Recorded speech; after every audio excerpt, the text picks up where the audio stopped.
साहित्य अकादमी की वेबलाइन साहित्य श्रृंखला के तहत आयोजित सिंधी भाषा कवि सम्मेलन में आप तीनों सिंधी के सुप्रसिद्ध कवि कवित्रियों का हार्दिक स्वागत है। आज इस कवि सम्मेलन में सिंधी भाषा के 3 कवि हमारे साथ है, जिनमें आदिपुर कच्छ से एक कवित्री मंजू मीरवानी जी अपनी कविताओं का पाठ करेंगी। नरेश उधानी जी जो अहमदाबाद से हमारे साथ हैं, मैं उनका भी हार्दिक अभिनंदन करता हूं। और मेघराज गुरनानी जी जो दिल्ली से हमारे साथ जुड़े हैं, मैं उनका भी साहित्य अकादमी की ओर से बहुत बहुत स्वागत करता हूं इस कार्यक्रम में। और बारी बारी से कविता पाठ से पहले आज सभी दर्शकों और श्रोताओं को तीनों कवियों का मैं संक्षिप्त परिचय आपसे करा देता हूं। पहले कवि हमारे साथ है नरेश उधानी जी जो अहमदाबाद से हैं। आप सिंधी के कवि और गीतकार हैं। आपके सिंधी गजलों का एक संग्रह प्रकाशित हो चुका है। आपने करीब 15 सिंधी फिल्मों में गीत भी लिखे हैं और करीब 5 सिंधी फिल्म जो है, जिसमें मासूम, कर्ज, वरदान और नाजुक रिश्तों नाम से उनकी पटकथा लेखन भी नरेश उधानी जी ने की है। मैं नरेश उधानी जी का अभिनंदन करता हूँ। हमारे साथ दूसरे जो कवि हैं मेघराज गुरनानी जी जो दिल्ली से जुड़े हैं। आप सिंधी भाषा के सुप्रसिद्ध कवि नाटककार हैं। आपकी 8 पुस्तकें अब तक प्रकाशित हो चुकी हैं, जिनमें नाटक, कविता और नाट्य कला की भी एक महत्वपूर्ण पुस्तक है। आपकी 4 अनुवाद की पुस्तकें प्रकाशित है। आपको सिंधी अकादमी का लाइफ टाइम अचीवमेंट अवार्ड से आपको सम्मानित किया गया है। इसके अलावा NCPSL से भी आप सम्मानित हैं। आपको सिंधु रत्न अवार्ड से भी सम्मानित किया गया है। इसके साथ ही आप करीब 35 वर्ष तक आकाशवाणी में समाचार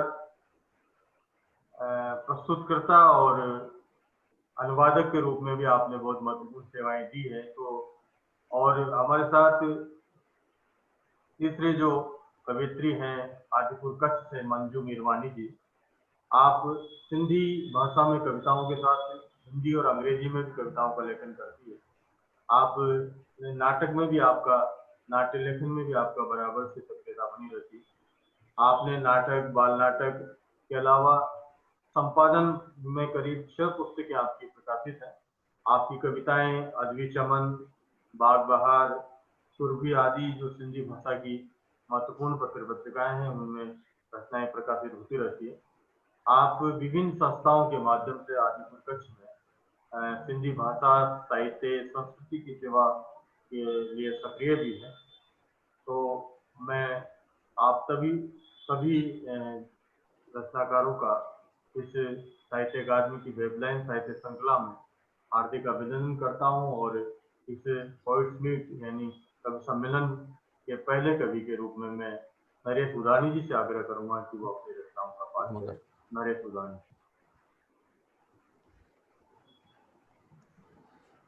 नमस्ते सर जी, जय झूलेलाल। मां सेंट्रल साहित्य अकादमी जो तहे शुक्रगुज़ार आहियां जैन मूंखे इन कविता पाठ में बहिरो वठण मौक़ो ॾिनो आहे। मां पंहिंजा चंद गज़ल पेश कंदुमि। सभिनी खां पहिरियों मुंहिंजा 2 रोमांटिक टाइप गज़ल आहिनि, पहिरियों मां उहो पेश कंदुमि। ताल सुहिणा चई खणी बस कर, ताल सुहिणा चई खणी बस कर, नाज नखरा चई खणी बस कर। हिक नज़र ते नज़र वञे तिरकी, हिक नज़र ते नज़र वञे तिरकी, नैण सणबा चई खणी बस कर। कीअं पसां मां लिकल असीं चेहरो, कीअं पसां मां लिकल असीं चेहरो, केस पर्दा चई खणी बस कर। खंडर में असां ॿई तना, खंडहर में असां ॿई तन्ना मस्त दुनिया चई खणी बस कर।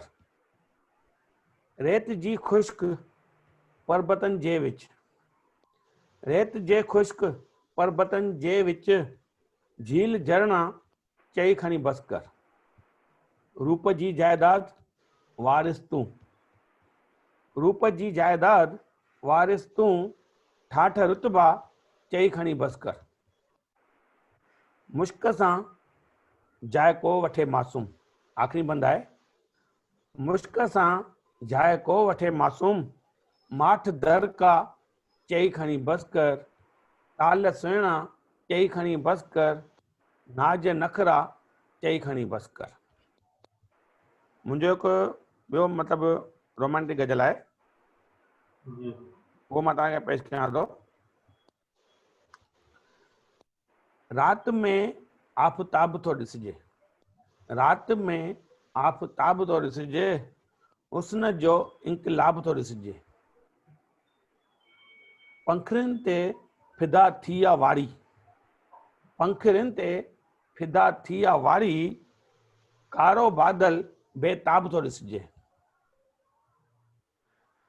मिंट में मुख परी वञा तुंहिंजो, मिंट में मुख परी वञा तुंहिंजो, पेज हिक जो किताब थो ॾिसिजे। अंग हिकु हिकु धणी नशे जो आहे, अंग हिकु हिकु धणी नशे जो आहे, जित चुमा उत शराब थो ॾिसिजे। चुंडी पाण खे अथम पाती, चुंडी पाण खे अथम पाती, साण महबूब ख़्वाब थो ॾिसिजे।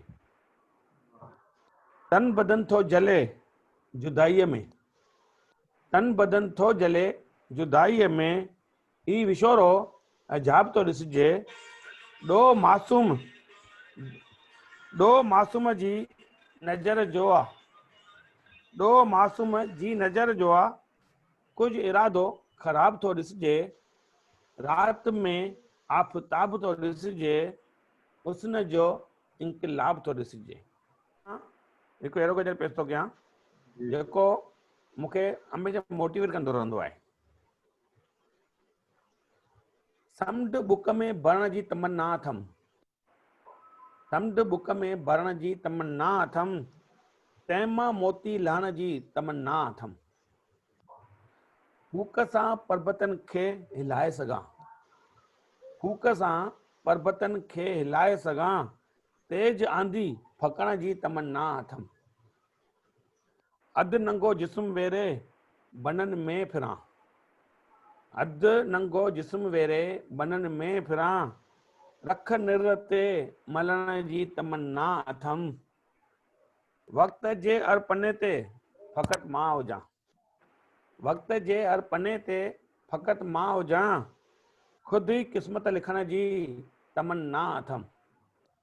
सांवरे रंग मां पेट भरिजी चुको, सांवरे रंग मां पेट भरिजी चुको, खल बदन तां मटण जी तमन्ना अथमि। जिंदगी पूरी न आहे बिना सूरज जे, सर जी जिंदगी पूरी न आहे बिना सूरज, जख्म ताज़ा रखण जी तमन्ना अथमि। आसमान में बगीचो आ मासूम जो, आसमान में बगीचो आ मासूम जो, तारा वण तां पटण जी तमन्ना अथमि। समुंड बुक में भरण जी तमन्ना अथमि, तंहिंमां मोती लहण जी तमन्ना अथमि। वाह, थैंक यू सर। बहुत हाणे मां बहुत धन्यवाद नरेश उदानी जी मासूम बहुत उम्दा और चुनिंदा गजलों के लिए। मैं अब मेघराज जी गुरनानी जी से निवेदन करूंगा कि वो अपनी कविताओं और गजलों का पाठ करें। मेघराज जी गुरनानी जो हमारे साथ दिल्ली से जुड़े हैं। गुरनानी जी, आपसे निवेदन है कि कुछ आपकी चुनिंदा कविताओं और गजलों का पाठ करने के लिए आप आमंत्रित हैं। मां सच पर शर्मसार आया पंहिंजो पाण खां, बेहद शर्मसार। मां सच पर शर्मसार आया पंहिंजो पाण खां, बेहद शर्मसार। ही छा थी वियो, मूं ही छा करे छॾियो। ज़िंदगीअ जो पोतामेल जाचां थो त महसूस थो करियां तोसां त ठगी थी आहे मुंहिंजी मिठड़ी। मां एतिरो ख़ुदगर्ज़, एतिरो स्वार्थी कीअं थी वियुसि।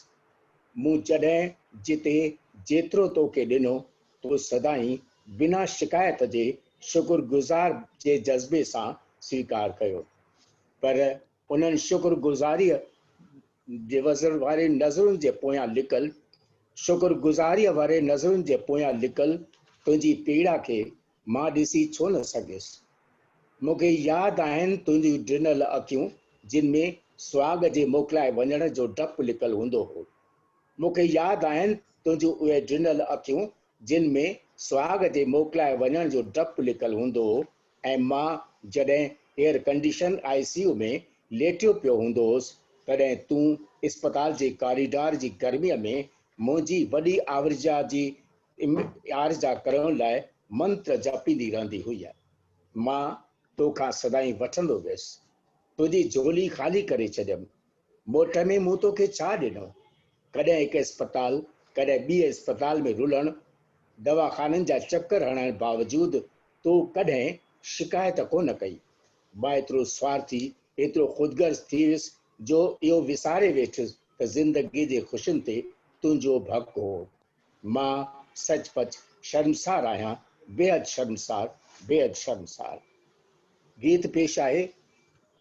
हीउ गीत न आहे प्यार संदो, न मोहब्बत जे इक़रार संदो। हीअ जा न्याणी बीठी आहे, कंहिं ग़रीब जी ॼाई आहे, कपिड़ा फाटल, लिंग निपोड़ियल, सदियुनि जी सताई आहे। कंहिं ॻोठ जी सुञी घिटीअ मां या खेतनि जी वीरानीअ मां लाचारीअ जो वठी फ़ाइदो ज़ोरीअ कंहिं त बजाई आहे। को कर्म करे कंहिं नालीअ में जूते जा उछलाई आहे। किथे दाह न कोई ॿुधंदो आहे, किथे केस बि दर्ज न थींदो आहे, किथे बदनामीअ जे डप विचां इंसाफ़ कुंड में रोअंदो आहे। हीउ गीत न आहे प्यार संदो, न मोहब्बत जे इक़रार संदो। कंहिं न्याणीअ खे फाहीअ चाढ़े, कूड़ो को इल्ज़ाम लॻाए, बदनामीअ जो घांगो पाए, वेंदा पंहिंजी जान छॾाए। शायदि को बि न मिलणो आहे, केस दफ़न ईअं थियणो आहे। हीउ गीत न आहे प्यार संदो, न मोहब्बत जे इक़रार संदो। असां न्याणियुनि खे त पढ़ायो आहे, पंहिंजे पेरनि ते बि बीहारियो आहे, बहादुरीअ जो सबक़ सेखारे हिमतवान बणायो आहे। पर तेज़ाबनि खां कीअं बचिजे सो सबक़ सेखारणु रहिजी वियो। एॾी पीड़ा कीअं सहिजे सो सबक़ सेखारणु रहिजी वियो। कंहिं रीत मौत सां जंग कजे सो सबक़ सेखारणु रहिजी वियो। हीउ गीत न आहे प्यार संदो, न मोहब्बत जे इक़रार संदो। विख विख ते कोई ख़तरो आहे, हर कुंड लिकल धोखो आहे। ॿियनि खे कहिड़ी मयार ॾिजे, पंहिंजनि जो बि भरोसो न आहे। बासीगंज जे शहरनि में डंग कॾहिं को लॻी वञे, न्याणियुनि ऐं गुगदामनि जे माइटनि जी निंड फिटल आहे। फ़िक्र फिटल ऐं साह सुकल इहे मुठ में साहु करे था जीअनि। हीउ जीअण बि कहिड़ो जीअण आहे, ॼण रोज़ानो था मौत मरनि। हीउ गीत न आहे प्यार संदो, न मोहब्बत जे इक़रार संदो। गीतनि में कीअं तेज़ाब भरिया, कीअं न्याणियुनि सां इंसाफ़ कयां, हसद भरियल ऐं कठोर दे ॾोहारियुनि खे कीअं सज़ा ॾियां। को ॾींहुं अचे, शल ॾींहुं अचे, शल को अहिड़ो ॾींहुं अचे, न्याणियुनि में पंहिंजी हिमत अचे ऐं सिरिश्तो को अहिड़ो घड़िजे जो न्याणियुनि खे इंसाफ़ मिले, तकिड़ो तकिड़ो इंसाफ़ मिले। ॾोहारियुनि जे हिर्दे अंदरि डप जो को अहसासु हुजे। हीउ गीत न आहे प्यार संदो, न मोहब्बत जे इक़रार संदो। दया जा भागी पापी न आहिनि, इंसाफ़ जो भागी न्याणियूं आहिनि। शल अहिड़ो कोई सिज उभिरे, अहिड़ो को सभागो सुबुह थिए, ऊंदहि जो राज समाप्त थिए, कंहिं सुहिणीअ सां को ड्रो न थिए। उन ॾींहं जो तो इंतज़ारु करियां ऐं दिलि सां वेठो दुआ घुरां। कीअं गीत लिखां मां प्यार भरिया, कीअं गीत लिखां मां प्यार भरिया, या मोहब्बत जे इज़रार भरिया। कीअं गीत लिखां मां प्यार भरिया। हाणे हिकु तंज़ी ऐं मज़ाक़ी कविता पेश आहे। दोस्त जे ॾाॾे जे पगड़ियुनि ते वियुमि, हिकिड़ो काको भर में अची वेठुमि। मूं ॾे निहारे पुछाईं, तव्हां हिननि खे सुञाणो? मूं चयो न न, मां त चांहि पीअण आयो आहियां। काके चयो, तव्हां त चर्चा था कयो। मूं चयो न न, मूं त सीरियसली चयो। पुछाईं, उम्र त वॾी हूंदसि, हा 85 साल खनि हुअसि। वरी पुछाई छा की बीमारी हुअसि? न न, क्रिकेट रांदि करे बाउंड्री पार थी वियो। खिन रखी काके पुछो ॿारो बि कंदा छा? वरी पाणे ई चई न न, अॼुकल्ह कंहिंखां थो खफ़ो पुॼे। मूं चयो हा, पगड़ियुनि ते ई निपटाए था छॾनि। एतिरे में पधाई थी, वञण खां अॻु में प्रसाद वरताए वञिजो। इन जो ई ॼण इंतज़ारु हो। सभु मंदर मां ॿाहिरि आया, हिकदमि टेबलुनि तरफ़ भॻा। काके खां पर रहियो न थियो। भीड़ ॾिसी पासीरो थी बीठुमि। काके खां पर रहियो न थियो। राउंड हणी अची भर में बीठो। सरबस्तो अहवाल ॾिनाई, रनिंग कमेंट्री शुरू कयई। हिक पासे ढोकला, खांडवी ऐं कचौड़ी पई आहे, ॿिए पासे 3 क़िस्मनि जी बर्फी रखी आहे, सिगर जी मिठाई ऐं चाबू हलवो बि रखियो अथऊं। चङो ई ख़र्च कयो अथऊं। इस्पताल जा, मूं चयो हा, इस्पताल जा बिल बची विया अथनि। दुनिया में नालो बि करणो अथनि। आख़िरी ख़र्च कयो अथऊं। हूअं त ॾाॾे खे जीअरे ॿुढा आश्रम में रखियो हुआ। हिकिड़ी ॿी कविता पेश आहे। शमशान यात्रा।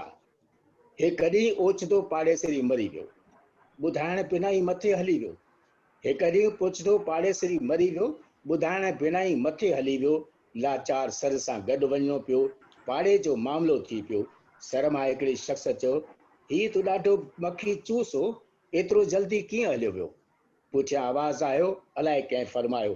पुठियां आवाज़ आयो, अलाए कंहिं फरमायो, मरण लाइ तोखां मोकल वठिया या तोखे अर्ज़ी ॾिए हा? ॿिए फरमायो बम उछलायो। ॿिए फरमायो बम उछलायो। कंजूस छा मरंदा न आहिनि? भरवारो भड़कियो, हिकदमि तड़कियो। कंजूस जल्दी मरंदा न आहिनि, एतिरो जल्दी टरंदा न आहिनि। पैसनि में फाथल साह हूंदो अथनि, मरण खां ॾाढो परे भॼंदा आहिनि। माण्हुनि जो खून चूसींदा आहिनि, ताज़ा तमन्ना रहंदा आहिनि। नेठि मुर्दो शमशान पहुची वियो। हर कंहिंजो बसि बूथ बदल हो। सिंधी मुशाइरे जहिड़ी शांति थी वई, ॼण का भूतणी फेरो पाए वई हुई। बहुत बहुत धन्यवाद मेघराज जी, गुरनानी जी, जो हमारे साथ दिल्ली से जुड़े थे। सिंधी कविता के कई रंग आपकी कविताओं में देखने को मिले। कविता और व्यंग्य कविता भी आपने प्रस्तुत की। कई रंग उनमें थे और निश्चित रूप से प्रस्तुति भी आकाशवाणी और नाटक तो महत्वपूर्ण वाचन विधाओं से जुड़े होने के कारण बेहतरीन प्रस्तुति आपकी रही। गुरनानी जी, बहुत बहुत धन्यवाद आपको साहित्य अकादमी इस कार्यक्रम में जुड़ने के लिए। और मैं अब मंजू मीरवानी जी से निवेदन करूंगा कि वो अपनी कविताओं का पाठ करें। मंजू जी। मेरी पहिरीं कविता जो उन्वान आहे सिंधु। सिंधुअ जी सुहां, सिंधुअ जी चाह, सिंधुअ जी सुहां, सिंधुअ जी चाह, कॾहिं न विसामंदड़ रुआनी जोत, कॾहिं न विसामंदड़ रुआनी जोत। सुहिणनि सुपननि सां सजायल मिठियुनि लहरुनि जी दात, सुहिणनि सुपननि सां सजायल मिठियुनि लहरुनि जी दात। कोठ कॾहिं जी मिली कॾहिं आ, कोठ कॾहिं जी मिली कॾहिं आ। सिंध जी शान सिंधु, मुंहिंजो ईमान सिंधु, सिंध जी शान सिंधु, मुंहिंजो ईमान सिंधु। मुंहिंजी ॿी कविता जो उन्वान आहे मोम। मोम। हिकु तीलीअ सां मोम बढ़े थी, हिकु तीलीअ सां मोम बढ़े थी, मोम बढ़े थी, ऊंधाए दूर थिए थी, मोम बढ़े थी, ऊंधाए दूर थिए थी। मोम बढ़े थी, चइनी पासे रोशनी थिए थी, मोम बढ़े थी, चइनी पासे रोशनी थिए थी। मोम ॻरे त बि मोम रोशनी ॾिए थी, मोम ॻरे त बि मोम रोशनी ॾिए थी, मोम सां मोम बढ़े थी। मुंहिंजी टी कविता जो उन्वान आहे मूंखे घुर्जे। मूंखे ख़ामोश राह में तुंहिंजो साथ घुर्जे, मूंखे ख़ामोश राह में तुंहिंजो साथ घुर्जे। तन्हा आहे मुंहिंजो दिलि, तन्हा आहे मुंहिंजो हथ, तुंहिंजो हथ घुर्जे। मूंखे ख़ामोश राह में तुंहिंजो साथ घुर्जे, तन्हा आहे मुंहिंजो हथ, तुंहिंजो हथ घुर्जे। मूंखे मुंहिंजे मुक़दर ते एतिरो विश्वास आहे, मूंखे मुंहिंजे मुक़दर ते एतिरो विश्वास आहे, तोखे बि मुंहिंजा लफ़्ज़ मुंहिंजी ॻाल्हि घुर्जे। मूंखे मुंहिंजे मुक़दर ते एतिरो विश्वास आहे, तोखे बि मुंहिंजी लफ़्ज़ मुंहिंजी ॻाल्हि घुर्जे। मां पाण पंहिंजी शाइरीअ जी तारीफ़ छो कयां, मां पाण पंहिंजी शाइरीअ जी तारीफ़ छो कयां, मूंखे तुंहिंजी तारीफ़ तुंहिंजी वाह वाह घुर्जे। मां पाण पंहिंजी शाइरीअ जी तारीफ़ छो कयां, मूंखे तुंहिंजी तारीफ़ तुंहिंजी वाह वाह घुर्जे। एहसास मोहब्बत जो तुंहिंजे ई वास्ते आहे, एहसास मोहब्बत जो तुंहिंजे ई वास्ते आहे, पर जुनून इश्क खे तुंहिंजी ही सौगात घुर्जे। एहसास मोहब्बत जो तुंहिंजे ही वास्ते आहे, पर जुनून इश्क खे तुंहिंजी ही सौगात घुर्जे। तूं मूंखे पाइण जी तमन्ना रखी थो, तूं मूंखे पाइण जी तमन्ना रखी थो, पर मूंखे जीअण लाइ तुंहिंजो ही प्यार घुर्जे, पर मूंखे जीअण लाइ तुंहिंजो ही प्यार घुर्जे।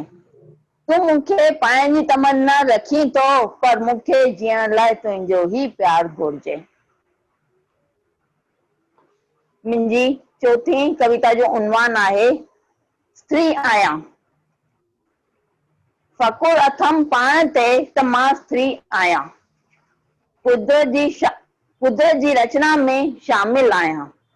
फ़ख़ुरु अथमि पाण ते त मां स्त्री आहियां, कुदरत जी रचना में शामिल आहियां। हिकु सुहिणे गुल वांगुरु सभिनी अङणनि में शामिल आहियां, हिकु सुहिणे गुल वांगुरु सभिनी अङणनि में शामिल आहियां। रखंदी आहियां सभिनी जो ख़्याल, सभिनी जे दिलयुनि में शामिल आहियां। रखंदी आहियां सभिनी जो ख़्याल, सभिनी जे दिलयुनि में शामिल आहियां। कमल जे गुल वांगुरु हमेशा मुस्कुराईंदी आहियां, सभिनी जे बाग़ीचे में शामिल आहियां। कमल जे गुल वांगुरु हमेशा मुस्कुराईंदी आहियां, सभिनी जे बाग़ीचे में शामिल आहियां। मां कोई कंडो न आहियां, मां कोई विष न आहियां, मां कोई कंडो न आहियां, मां कोई विष न आहियां। छा सभिनी जी नफ़रत में शामिल हुजां, छा सभिनी जी नफ़रत में शामिल हुजां। मां हिकु ख़ूबसूरत कोमल स्त्री आहियां, फ़ख़ुरु अथमि पाण ते त मां स्त्री आहियां। मां हिकु ख़ूबसूरत कोमल स्त्री आहियां, फ़ख़ुरु अथमि पाण ते त मां स्त्री आहियां। मुंहिंजी आख़िरी कविता जो उनवान आहे धुंधलो। बारिश खे अचण ॾियो, बारिश खे अचण ॾियो, ॾिठो अथमि त बारिश में भित छित मकान सभु कुझु धोपिजी वेंदा आहिनि। ॾिठो अथमि त बारिश में भित छित मकान सभु कुझु धोपिजी वेंदा आहिनि। वण टिण ॿूटा सभिनी खे पाणी भरपूर मिलंदो आहे, वण टिण ॿूटा सभिनी खे पाणी भरपूर मिलंदो आहे। गुल फुल बाग़ीचो सभु खिली ख़ुशहाल थींदा आहिनि, गुल फुल बाग़ीचो सभु खिली ख़ुशहाल थींदा आहिनि। नदी तालाब समुंदर सभिनी में पाणीअ जूं लहरियूं कल कल पयूं कंदियूं आहिनि। नदी तालाब समुंदर सभिनी में पाणीअ जूं लहरियूं कल कल पयूं कंदियूं आहिनि। पर मोम चवे थी, पर मोम चवे थी त बारिश खे अचण ॾियो, मोम चवे थी त बारिश खे अचण ॾियो। बारिश जा वसखारा मुंहिंजे मथां पवनि, बारिश जा वसखारा मुंहिंजे मथां पवनि त अखियुनि जे लुड़कनि खे बि बारिश जे वसकारनि सां वहाए सघां। बारिश जा वसकारा मुंहिंजे मथां पवनि त अखियुनि जे लुड़कनि खे बि बारिश के वस्कारन सा वहाए सका। Thank U sir. मैं चाहता हूं कि मंजू जी मीरवानी जी ने एक और कविता पढ़ी और बाकी सब लोग 4-4 कविताएं पढ़ी है, तो मैं चाहूंगा कि सबको बराबर सी बात रहे। और नरेश बुधानी जी की एक छोटी सी गजल और उसके बाद मेघराज गुरनानी जी की एक छोटी सी कविता से आज की इस कवि सम्मेलन का समापन हम करेंगे। तो पहले मैं नरेश उदानी जी से निवेदन करूंगा कि एक गजल आप पढ़ दीजिए, फिर अंतिम में मेघराज दुर्गानी जी की छोटी कविता से इस आज की कवि सम्मेलन का समापन करेंगे। जी नरेश जी। थैंक यू सर जी। मैं अभी एक ऐसी गज़ल पेश करता हूँ। मां हाणे अहिड़ी गज़ल पेश कयां थो जेका असां समाज जे इर्द गिर्द रोज़ ॾिसूं था, जेके माहौल ठहियल आहे, जेके हालत आहिनि उन जे हिसाब सां जी जी गज़ल पेश आहे। समझदार थोरा जॾा केतिराई, समझदार थोरा जॾा केतिराई, जहां में थियनि था फॾा केतिराई। मिले जाम जे रूप में मौत एतिरे, मिले जाम जे रूप में मौत एतिरे, हलन ज़हर जा था अॾा केतिराई। बुखियो पेट पाले सॻे कीअं बदन खे, बुखियो पेट पाले सॻे कीअं बदन खे, घुमनि था उगारा हॾा केतिराई। ख़बर न आहे कंहिं वक़्तु ॾे वक़्तु दोखो, ख़बर न आहे कंहिं वक़्तु ॾे वक़्तु दोखो, थिया बर्बाद जूना थॾा केतिराई। दिलियूं खूह ॻाल्हियूं मगर समुंड जेॾियूं, दिलियूं खूह ॻाल्हियूं मगर समुंड जेॾियूं, मिलन रोज़ माण्हू वॾा केतिराई। अंधनि जे नगर में वसे कीअं सॼो को, अंधनि जे नगर में वसे कीअं सॼो को, पटींदो रहे थो लॾा केतिराई। आख़िरी बंद आहे। जी पवे फ़र्क़ु मासूम खे की न कोई, पवे फ़र्क़ु मासूम खे की न कोई, भले कोई खोटे खॾा केतिराई। समझदार थोरा जॾा केतिराई, जान में थियनि था फॾा केतिराई। वाह वाह नरेश जी, बहुत शुक्रिया आपका। और लीजिए इस कवि सम्मेलन के अंतिम में मैं निवेदन करूंगा मेघराज जी गुरनानी जी से एक छोटी कविता के लिए, और उसके बाद फिर इसका समापन करें। जी हाणे मुंहिंजी हिकु मज़ाकी कविता पेश आहे। अख फड़की। एक ॾींहुं मुंहिंजी ज़ाल जी अख फड़की, ॿुधंदे ई मुंहिंजी दिलि धड़की। चयाईं अख फड़कण सां छा थींदो आहे, चङो अलाए मंदो थींदो आहे। मूं चयो इन जी मूंखे का सुध नाहे, अख मुंहिंजी कॾहिं त फड़की नाहे। कल्ह तुंहिंजी साॼी अख फड़की हुई, कल्ह तुंहिंजी साॼी अख फड़की हुई, पाड़े वारीअ जी टंग भॻी हुई। अॼु खाॿी अख फड़की अथई, अॼु खाॿी अख फड़की अथई, अलाए कंहिंजी मुसीबत ईंदी। अखियूं बि तुंहिंजियूं अजीब आहिनि, रोज़ पयूं थियूं पासा मटाइनि। जीअं चूंडुनि खां थोरो अॻु में सियासतदान था पार्टियूं मटाइनि। घड़ियाल ॾे मुंहिंजो ध्यानु वियो, घरवारीअ सम्झी हिकदमि चयो, रोज़ राति जो 11:15 अलाए छो अख फड़कंदी आहे, रोज़ राति जो 11:15 अलाए छो अख फड़कंदी आहे। इन ते ॾाढो गौर कयो मूं, सोचे अहिड़ो नतीजो कढियो मूं। इन ते ॾाढो गौर कयो मूं, सोचे इहो नतीजो कढियो मूं। क्राइम पेट्रोल जो कनेक्शन थो लॻे, इन में गुज लिकल थो लॻे। जॾहिं केस सुलझंदो आहे, तुंहिंजी अख जो मामिलो उलझंदो आहे। अंदरि मां इहो आवाज़ आयो, घरवारीअ खे चवण ते चाहियो, अंदरि मां इहो आवाज़ आयो, घरवारीअ खे चवण ते चाहियो, सुहिणी पंहिंजे अखियुनि खे झल तूं, अहिड़ा क्राइम न कर पल पल तूं, सुहिणी पंहिंजे अखियुनि खे झल तूं। बहुत बहुत शुक्रिया मेघराज गुरनानी जी। और आज का सिंधी भाषा का ये कवि सम्मेलन निश्चित रूप से सिंधी भाषा प्रेमियों को पसंद आएगा। साहित्य अकादमी इस दौरान जब विभिन्न प्रकार से जैसे पहले कार्यक्रम हुआ करते थे, गैदरिंग इस समय संभव नहीं है, ऐसे में विभिन्न भाषाएं जो साहित्य अकादमी से मान्यता प्रदत्त है, उन भाषाओं में इसी माध्यम से वेबलाइन साहित्य श्रृंखला के तहत कई कार्यक्रम आयोजित किए जा रहे हैं, जिनमें कथा पाठ, कहानी पाठ, परिचर्चा, और इस कालखंड में उस संबंधित भाषा के साहित्य संस्कृति से पाठकों, श्रोताओं तक, लेखकों को और उनकी रचनाओं को पहुंचाया जा रहा है। तो आज ये जो कार्यक्रम था वो था सिंधी का सम्मेलन, और इसमें तीन सिंधी भाषा के वरिष्ठ रचनाकार नरेश सुधानी जी, मेघराज सुधानी जी और मंजू मीरवानी जी हमारे साथ थी। और आप तीनों का साहित्य अकादमी की ओर से बहुत बहुत आभार व्यक्त करता हूं और ये उम्मीद करता हूं कि आगे भी आप इसी तरह से सहयोग और सद्भाव साहित्य अकादमी के साथ बनाए रखेंगे। पुनः आपका अभिनंदन और आभार। धन्यवाद। नमस्कार।